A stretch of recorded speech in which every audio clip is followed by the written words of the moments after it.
Andogola reports it was notable for one particular word.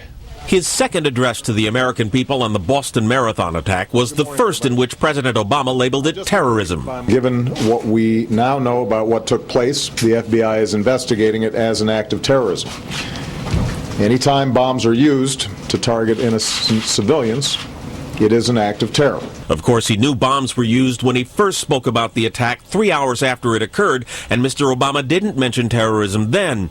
Aides say the president has been briefed regularly by his senior Homeland Security advisors, but on this day, he said, there's plenty we still don't know. Who carried out this attack or why, whether it was planned and executed by a terrorist organization, foreign or domestic, or was the act of a malevolent individual. Former advisor David Axelrod says Mr. Obama may have avoided using the word Terror Monday because the fact that it was tax day suggested a homegrown attack. But Arizona Republican Senator John McCain feels the president is generally too reluctant to use the word terrorism. I always thought it was just utter foolishness not to use the word terrorist when we're talking about attacks that kill innocent civilians. By not immediately calling it terror, Mr. Obama recalled the 2-week-long dispute after the deadly attack on the U.S. consulate in Benghazi about whether it grew out of a protest of an anti-Islam film or was planned as a terrorist attack from the start. And his reference to terrorism less than a day after the Boston attack may suggest a lesson learned. Like Benghazi, some of the president's aides referred to the Boston attack as terrorism before he did.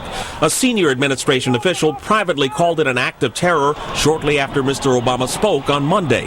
On Capitol Hill this morning, Defense Secretary Chuck Hagel had no doubts. Any event with multiple explosive devices, as this appears to be, is clearly an act of terror and will be approached as an act of terror. Meanwhile, House Speaker John Boehner said calling it terrorism doesn't really explain it. We can describe it a lot of different ways, but it was a terrorist attack of some sort.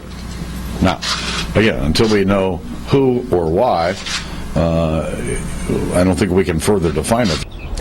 President Obama will go to Boston on Thursday to attend an interfaith service for victims of Monday's attack.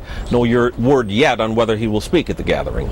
Brett? Wendell Goler live on the North Lawn. Wendell, thank you. So who do you think will